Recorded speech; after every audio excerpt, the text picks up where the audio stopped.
Team India ವಿರುದ್ಧ ಸೋತ ನಂತರ ಬಿಕ್ಕಿ ಬಿಕ್ಕಿ ಅತ್ತ ಮೌನಾಂಕ. ವೀಕ್ಷಕರ, ಇಂಡಿಯಾ ಬಗ್ಗೆ ಹೇಳಿದ್ದನ್ನು ಕೇಳಿದರೆ ನೀವು ನಿಜವಾಗಲೂ ಸೆಲ್ಯೂಟ್ ಮಾಡ್ತೀರಾ? ಹೌದು ವೀಕ್ಷಕರ, ನಿನ್ನೆ ಪಂದ್ಯದಲ್ಲಿ ಮೌನಾಂಕ್ ಪಟೇಲ್ ಅವರು ಟೀಮ್ ಇಂಡಿಯಾ ತಂಡದ ಬಗ್ಗೆ ಹಲವಾರು ಸಂಗತಿಗಳನ್ನು ಬಿಚ್ಚಿಟ್ಟಿದ್ದಾರೆ.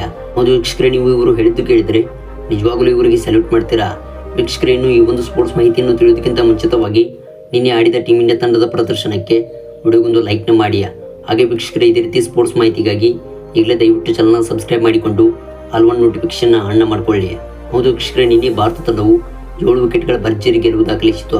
ವೀಕ್ಷಕರೇ, ಈ ಬೇಸೆ ತಂಡ ನೀಡಿದ 110 ರನ್ಗಳ ಗುರಿಯನ್ನು ಭಾರತ ತಂಡವು 18.2 ಓವರ್ಗಳಲ್ಲಿ ಮುಗಿಸಿ ಈ ಒಂದು ಪಂದ್ಯವನ್ನು ಕೂಡ ಗೆದ್ದುಕೊಂಡಿತ್ತು. ಅದರಂತೆ ವೀಕ್ಷಕರೇ, ಈ ಒಂದು ಪಂದ್ಯ ಮುಗಿದ ನಂತರ ಟೀಮ್ ಇಂಡಿಯಾ ತಂಡದ ಬಗ್ಗೆ ಮಾತನಾಡಿದ ಮೌನಾಂಕ್ ಪಟೇಲ್ ಅವರು ಸಾಕಷ್ಟು ಅಭಿಪ್ರಾಯಗಳನ್ನು ಕೂಡ ವ್ಯಕ್ತಪಡಿಸಿದರು. ವೀಕ್ಷಕರೇ, ಮೌನಾಂಕ್ ಪಟೇಲ್ ಅವರು ಹೇಳಿದ್ದು, ಹೌದು, ಭಾರತ ತಂಡದ ವಿರುದ್ಧ ಆಡಲು ನಮಗೆ ಚಾನ್ಸ್ ಸಿಕ್ಕಿದ್ದು ನಮ್ಮ ಪುಣ್ಯ. ಭಾರತ ತಂಡವು ಒಂದು ವರ್ಲ್ಡ್ ನಂಬರ್ 1 ಟೀಮ್. ಇದೀಗ ನಮ್ಮ ನಾಡಿನಲ್ಲಿ ಕ್ರಿಕೆಟ್ ಎಂಬುದು ಕಾಣುತ್ತಿದೆ. ಹೌದು, ನಿನ್ನೆ ಭಾರತ ತಂಡಕ್ಕೆ ನಾವು ಕೂಡ ಟಕ್ಕರ್ ಕೊಟ್ಟೆವು. ನಿನ್ನೆ ಮೊದಲ ಓವರ್ನಲ್ಲಿ ಭಾರತ ತಂಡದ ದಿಗ್ಗಜ ಬ್ಯಾಟ್ಸ್ಮನ್ಗಳಾದ ವಿರಾಟ್ ಕೊಹ್ಲಿ ಮತ್ತು ರೋಹಿತ್ ಶರ್ಮಾ ಅವರನ್ನು 1ನೇ ಓವರ್ನಲ್ಲಿ ವಿಕೆಟ್ ಕಿತ್ತೆವು. ಅದರಂತೆ ನಾವು ಈ ಒಂದು ಪಂದ್ಯದಲ್ಲೂ ಕೂಡ ಗೆಲುವನ್ನು ಸಾಧಿಸಬಹುದು ಎಂಬುದನ್ನು ಇನ್ನೂ ಖಚಿತಪಡಿಸಿಕೊಂಡಿರಲಿಲ್ಲ. ಅದರಂತೆ ನಾವು ಅಂದುಕೊಂಡ ಹಾಗೆ ನಡೆಯಿತು. ನಿನ್ನೆ ಸೂರ್ಯಕುಮಾರ್ ಯಾದವ್ ಅವರು ನಿಧಾನಗತಿಯಿಂದ ಬ್ಯಾಟ್ ಬೀಸಿ ಟೀಮ್ ಇಂಡಿಯಾ ತಂಡದ ಗೆಲುವಿಗೆ ರೂವಾರಿಯಾದರು.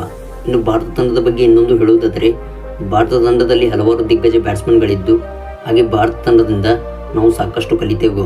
ಇನ್ನು ಭಾರತ ತಂಡವು ಈ ಒಂದು ಪಂದ್ಯಾವಳಿಯಲ್ಲಿ ಫೈನಲ್ಗೆ ತಲುಪಿದರೆ ಅಚ್ಚರಿಯಿಲ್ಲ ಎಂದು ನಿನ್ನೆ ಮೌನಾಂಕ್ ಪಟೇಲ್ ಅವರು ಟೀಮ್ ಇಂಡಿಯಾ ತಂಡದ ಬಗ್ಗೆ ಹೇಳಿದರು.